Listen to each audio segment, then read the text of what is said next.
हाय, मेरा नाम है फैजल और मैं कतर में रहता हूँ। ये वीडियोस देख देख के ऐसा हो गया कि मुझे लगा कि यार इस बंदे को तो रेडियो ऑलिव में बुलाना ही पड़ेगा। रेडियो ऑलिव में आपका स्वागत है। थैंक यू यार बुलाने के लिए। कोई प्रॉब्लम नहीं है यार, आपको तो बुलाना था।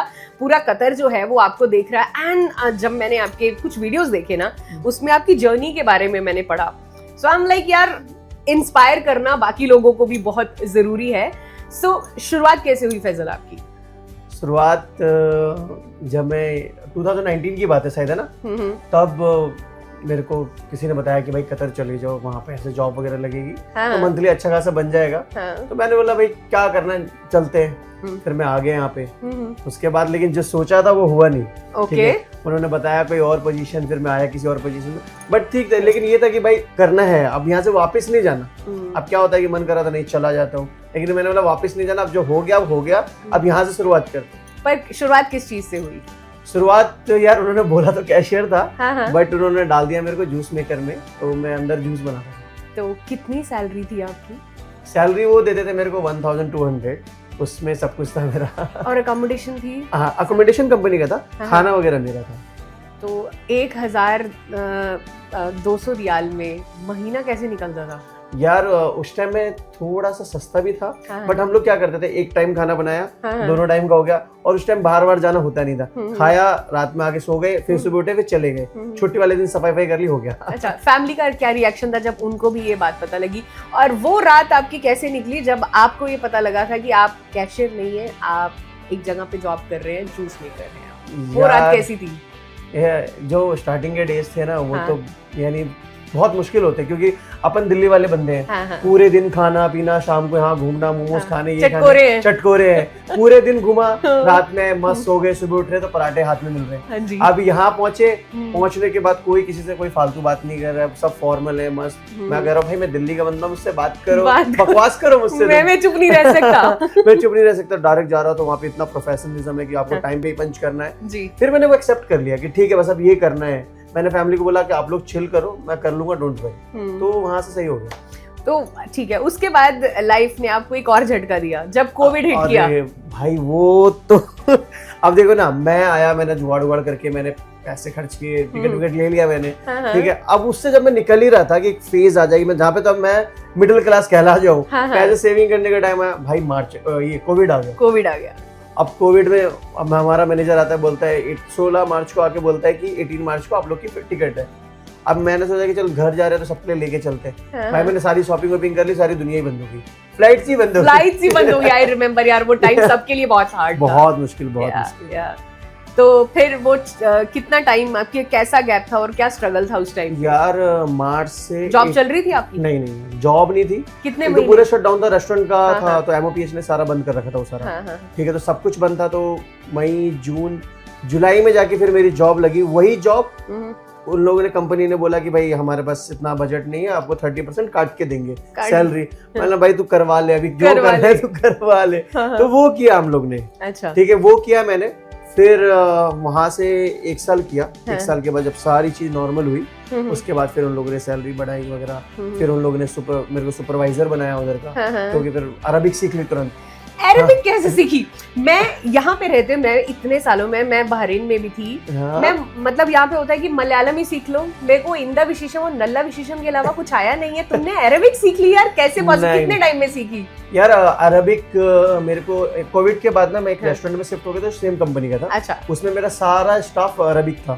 तो मैं उनसे लड़ता भी था, बात भी करता था, कस्टमर से भी डीलिंग मेरी कतारी से थी।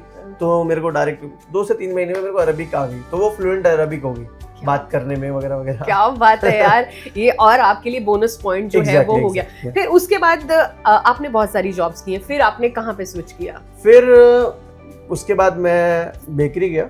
बेकरी में वहाँ ज्यादा प्लस पॉइंट था, क्योंकि वहाँ पे डायरेक्ट 99% कतारी थे।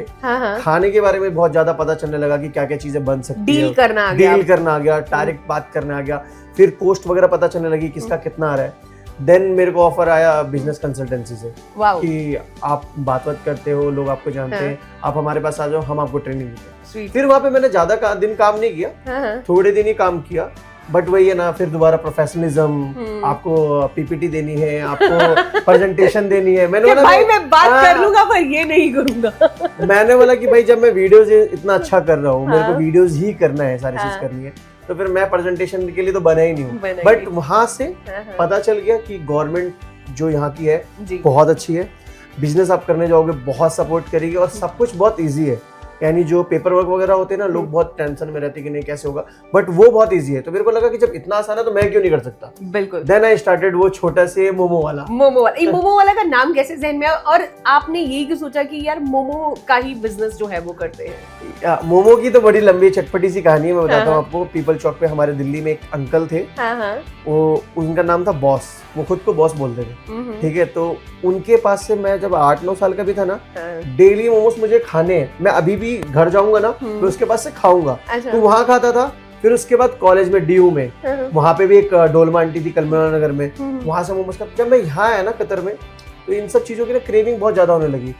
फिर मैंने बोला यार यहाँ तो मोमोज ही नहीं मिलते, मैं अगर वो सेम कॉन्सेप्ट यहाँ पे लाऊं तो क्या ये हो सकता है जी। बिलीव मी सिमरन, वो जब मैं लाया, सारे मसाले मैं इंडिया से लेके आया, सब कुछ लेके गया। मैं मम्मी के साथ बैठा कि कैसे रेसिपी, वहाँ की रेडी वालों से बोला मैंने कि भाई मुझे चटनी बता दो, कैसे बता दो। उन लोगों ने बताया। फिर मैं जब यहाँ लाया, फिर मैंने अपनी जर्नी अपलोड की। बहुत छोटी सी शॉप ली मैंने मंसूरा के अंदर में, और वो बहुत छोटी थी और वो किसी को दे नहीं रहा था। वो शॉप किसी को दे नहीं रहा था। मेरे को बोलता है कि ठीक है आप थोड़े से सही इंसान लग रहे हो, मैं दे देता हूँ आपको, ठीक है। तो उसने मेरे को दी। देन मैंने स्टार्ट किया एंड इट वाज लाइक कि सब मेरे टेस्ट के पीछे ऐसे पागल हो गए कि नहीं यार सच में बहुत अच्छा। और आपका कॉन्फिडेंस और बढ़ गया। ओके, तो फिर ये बिजनेस अभी प्रॉपर जो आपने मोमो वाला जो है वो स्टार्ट किया, मैं बहुत सारे वीडियोस देख रही हूँ आपके। तो जो लोग कतर में हैं, आपने 1000 रियाल से शुरुआत की और एक बिजनेस खड़ा कर लिया, वाकई में बहुत ही प्राउड वाली बात है। आपके पेरेंट्स कितने खुश होंगे, आपके दोस्त लोग कितने खुश होंगे। तो जो यहाँ पे हैं, जो करना चाह रहे हैं बिजनेस, उनको बस एक वो नहीं मिल रहा है कि यार कैसे करना है, तो उनके लिए आप क्या कहना चाहोगे? उनके लिए मेरे को बहुत क्लियर है। सबसे पहले अपनी एक एक्सपर्टीज देख लो कि मैं किस चीज में यानी बहुत एक्सपर्टीज रखता हूँ। जैसे मेरे लिए खाने पीने का जो बिजनेस है, मेरे को सब बनाने आता है। तो अगर कल को मेरा स्टाफ भी नहीं है तो वो मैं खुद कर सकता हूँ, मुझे उस चीज की नॉलेज है। तो अगर कोई भी ऑडियंस देख रही है, उसको अगर नॉलेज है कि मैं ई कॉमर्स कर सकता हूँ, फिर मैं ये प्रोडक्ट बना सकता हूँ, अगर आपको नॉलेज है स्टार्ट कर दो। कतर में ना ज्यादा पैसा चाहिए, ना ज्यादा कोई लफड़ा है कि ये करना है वो करना है, कुछ भी नहीं है, बहुत इजी है। ओके, बहुत इजी। ओके, सो एक चीज और भी है, मैंने जो नोटिस की है, आपका खुद का मोमो वाला है, आपका खुद का बिजनेस है, लेकिन आप बाकी बिजनेसेस को भी बड़ा अच्छे से प्रमोट करते हो। यहाँ पे ये खा लिया, वहाँ पे ये खा लिया, आप जाके बोलते हो कि आओ यहाँ पे। तो कभी ये नहीं आया कि ओ मैं तो सिर्फ मेरा ही बिजनेस प्रमोट करूंगा? नहीं, जब मैं भी ये खाने वाने की वीडियोस करने लगा था ना, तब मेरा ना डे 1 से क्लियर था कि मैं पहले उन लोग से जब मैं बात करता हूँ ना, मैं जाऊंगा, आपका खाना खाऊंगा, ठीक है, देखूंगा अगर बहुत अच्छा है तो मैं अपनी ऑडियंस को बुलाऊंगा। और मैं जब भी वीडियो करता हूँ ना, तो अगर उस बंदे ने मेरे को पैसे भी दिए ना सिमरन, कि अगर वो पेड प्रमोशन भी है, तो उस बंदे को मैं एटलीस्ट 6 मंथ की लॉयल्टी देता हूँ अपनी, कि भाई देखो आपने अपने बिजनेस के लिए मुझे इतना पैसा दिया है, मैं अगले सेम कैटेगरी में अगले लोगों के साथ काम नहीं करूंगा। तो जैसा मेरा मोमो वाला, तो मैं किसी और के मोमो प्रमोट ही नहीं कर सकता, बट यस कोई अच्छी निहारी बेच रहा है, कोई अच्छा बिरयानी बेच रहा है, तो मैं ऑब्वियसली सजेस्ट करूंगा। फजल को कांटेक्ट कर लेना, ठीक है, तैयार है ही। ओके, और 2019 में जो फजल था, हाँ, और आज जो फजल है, वो उसको क्या सलाह देगा?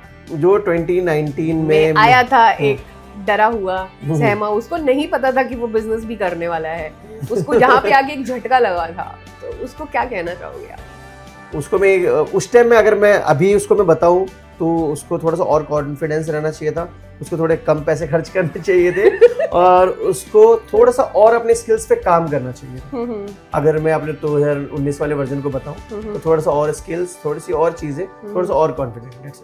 रेडियो ऑलिव के बारे में कितना जानते हो? कतर में 2019 से हो। मैं रेडियो ऑलिव के बारे में आपको बता दूं, मेरी एक शॉप थी यहाँ पे जिसमें मैं काम करता था, जिसका नाम था फ्रेश अप, अभी वो क्लोज हो गया जी। तो उसमें बिल्कुल भी काम नहीं होता था, मैं वही जूस मेकर था। अब मेरी ड्यूटी स्टार्ट होती थी 8 बजे सुबह और 10 बजे तक मेरा काम खलास है, उसके बाद में मैं खड़ा रहता था। हमारे सिस्टम में कोई ऑप्शन नहीं था, यूट्यूब वगैरह बंद था, सिर्फ रेडियो ऑलिव और 1-2 FM और थे। अब हिंदी में ये आता था, हम इसको सुनते थे और आप लोग सवाल पूछ रहे होते थे कि ये बताओ ये बताओ, हम लोग व्हाट्सएप पे करते थे पूरे दिन। रेडियो ऑलिव हमारे उस टाइम में एप्लीकेशन भी था हमारे उसमें। अच्छा। ये उस टाइम में हम लोग आपको व्हाट्सअप करते थे कि नहीं ये है ये तो जब आपका मैसेज भी मेरे को आया ना या फिर मैंने आपसे बात भी करी मेरे को अरे ये तो बिल्कुल पूरा मैनिफेस्टेशन है कि मैंने सोचा था अभी मैं जा भी रहा हूँ। तो बहुत ऐसे कनेक्शन है इसके साथ, रेडियो लाइव के साथ। जियो बिंदास, जियो बिंदास। वैसे ही आप जी रहे हैं, आपको पता है आपकी लाइफ का मंत्रा भी वैसा ही है कि आप जी रहे हैं और बिंदास जी रहे हैं, और आपने जो अपनी लाइफ में ड्रीम्स देखे उनको पूरा किया। और एक चीज जो मैं आपकी जर्नी से देख रही हूँ, आपने गिव अप नहीं किया। नहीं यार, चाहे वो 1000 रियाल वाला झटका था, जूस मेकर वाला झटका था, आप एक लेवल पे पहुंच गए हो जहाँ पे आप इंस्पायर कर रहे हो जी। और लोगों के लिए, है ना, वो सबसे बड़ी बात है। और मुझे वो लोग बड़े अच्छे लगते हैं जो कि किसी भी सिचुएशन में खुश रहते हैं और गिव अप नहीं करते। नहीं यार, मैं बहुत चिल रहता हूँ, मेरे को मजे करना, बातें करना, ये सब करना बहुत पसंद है और मैं स्ट्रेस नहीं लेता। 10 मिनट के लिए मेरे को कोई बता देगा कि ये हुआ है, ठीक है, उसके बाद फिर मैं भूल जाता हूँ, खाओ क्यों घूमते रहो।